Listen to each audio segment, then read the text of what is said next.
Halo teman-teman, kita kembali akan membahas drawing. Kalau kemarin atau video sebelum kita membahas drawing hasil Liga Champions. Kali ini kita akan bahas drawing dari Europa League yang baru aja selesai.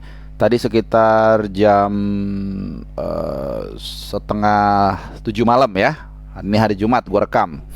Jadi mungkin sebagian dari lo, gue yakin udah dapet susunan dari 8 grup ya, yang dihuni oleh tim-tim dari kasta kedua kasta kedua di Eropa.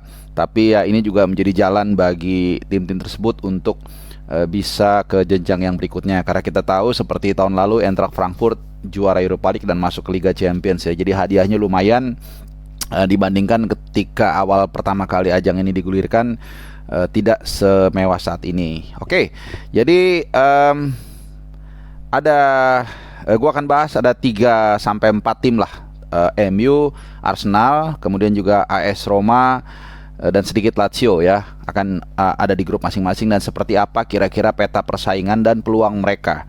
Yang pertama, gue urutin aja dari grup A dulu ya. Dari grup A, karena di sana ada Arsenal. Arsenal ini intinya gini, Arsenal dan MU, Arsenal di grup A, MU di grup E, ini berada di grup yang lumayan ringan ya. Termasuk juga Roma sebenarnya, grup C juga ringan. Nah, tapi seperti apa begini, mulai dari grup A dulu. Arsenal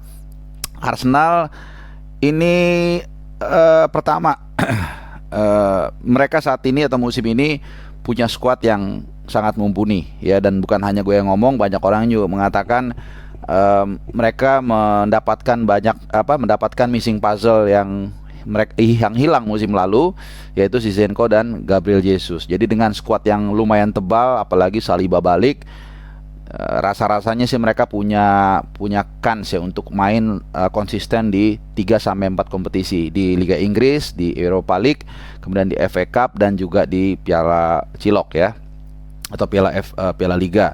Nah, mereka ada di grup A bersama PSV Eindhoven, Bodo Glimt, dan juga Zurich. Nah, ini Bodo ini tim yang yang gagal kualifikasi untuk Liga Champions ya.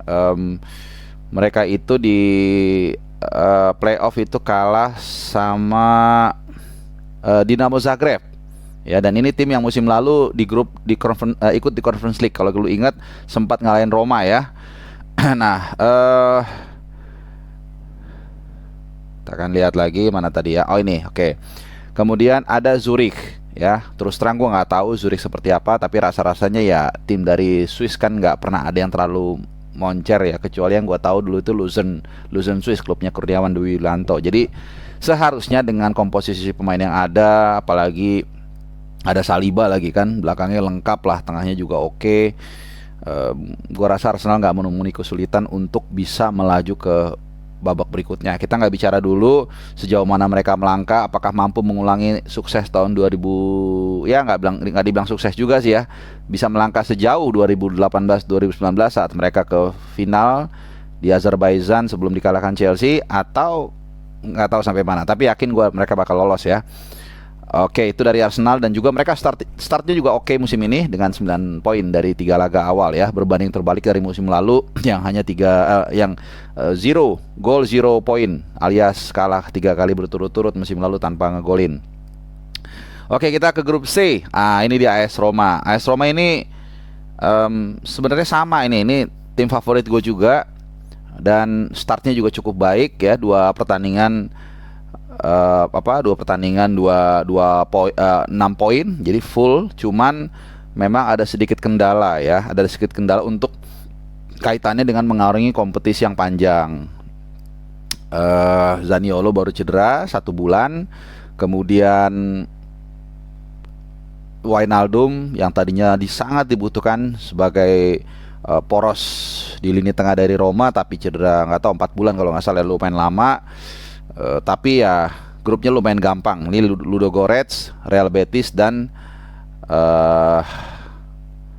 HJK Helsinki ya, klub dari Finlandia. Apalagi Finlandia ya, nggak pernah gue dengar sama sekali. Jadi mungkin Real Betis ini adalah tim yang cukup konsisten, dan musim lalu kalau lu ingat dia sempat ada di pucuk klasemen lah, di papan atas, tapi memang kemudian melorot dan finish di Musim lalu tuh kalau nggak salah peringkat 6 ya dia ya. Coba kita lihat dulu. Ya, peringkat 5, sorry, peringkat 5 ya. Tapi tahun ini mereka lumayan, tahun ini mereka start 2 pertandingan 6 poin. Jadi ini mungkin apa hadangan terberat bagi Roma. Tapi sekali lagi sama seperti Arsenal dengan tambahan pemain seperti Dybala, kemudian juga Selik ya di bek kanan dan tentunya kembalinya Spinazzola. Gua rasa sih harusnya Roma nggak menemui kesulitan untuk bisa lolos ke fase berikutnya dan tentunya dengan Mourinho, the master of apa namanya competition ya. Jadi kita tahu rekornya kalau dia masuk final selalu menang sepanjang sejarah. Gua rasa Roma punya kans yang cukup besar untuk melangkah at least ke semifinal ya. Oke, satu lagi MU. Nah, save the best for the last. Ini dia MU ya. Jadi you like it or not, trofi terakhir yang kalian raih adalah trofi Europa League tahun 2017 ya, dan saat itu gua ada di sana menyaksikan sendiri bagaimana skuad itu merupakan skuad terbaik dalam 5 tahun terakhir menurut gua. Bukan skuadnya sih, sorry. Suasananya. Ya gua masih ingat waktu itu di tribun Zlatan Ibrahimovic walaupun dia cedera kaki, dia masih menemani atau hadir di stadion di Friends Arena dan kelihatan banget gesturnya ya, memberikan dukungan buat rekan setimnya ini benar-benar total.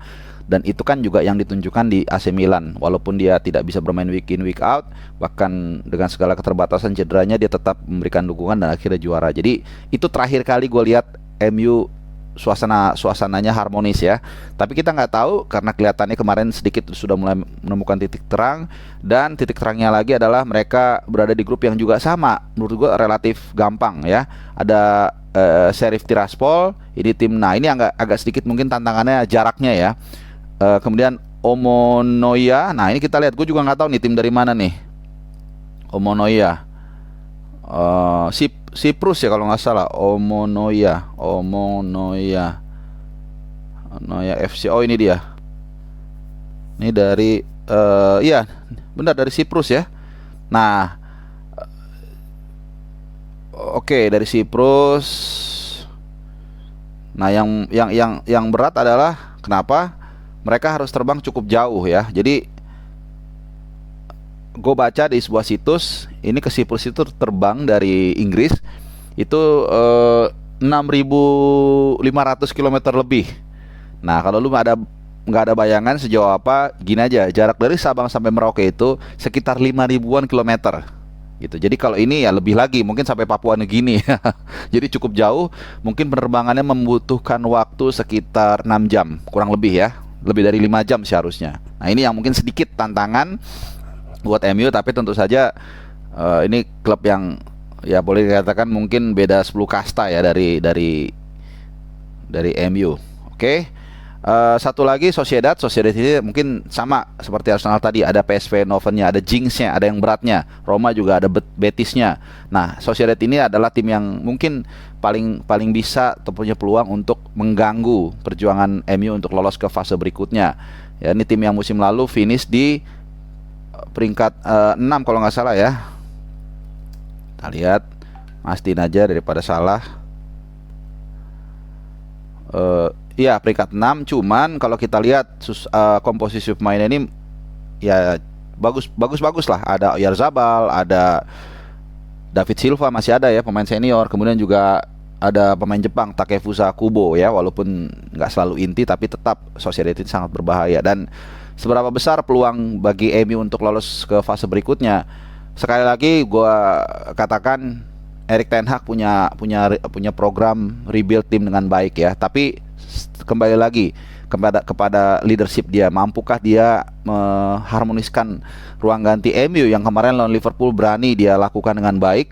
Kabarnya dia mengusir gitu ya, menghardik Ronaldo karena dianggap tidak mau mengikuti atau ya balelo lah gitu ya, atau ngelawan gitu, dan akhirnya kita lihat keputusan yang berani di reward ya dengan kemenangan yang sangat penting atas Liverpool. Dan yang kedua juga kemarin atau ya kemarin latihan pertama dengan Casemiro itu menurut wartawan terlihat wajah para pemain MU itu lebih cerah, lebih ceria, banyak ketawa, terutama Casemiro, Ronaldo dan juga Varane ya. Ini ex Real Madrid yang kelihatannya sudah mulai agak kondusif. Ya, jadi bukan hanya bukan hanya memotong masalah tapi juga menimbulkan solusi. Jadi Ronaldo juga mungkin agak sedikit feel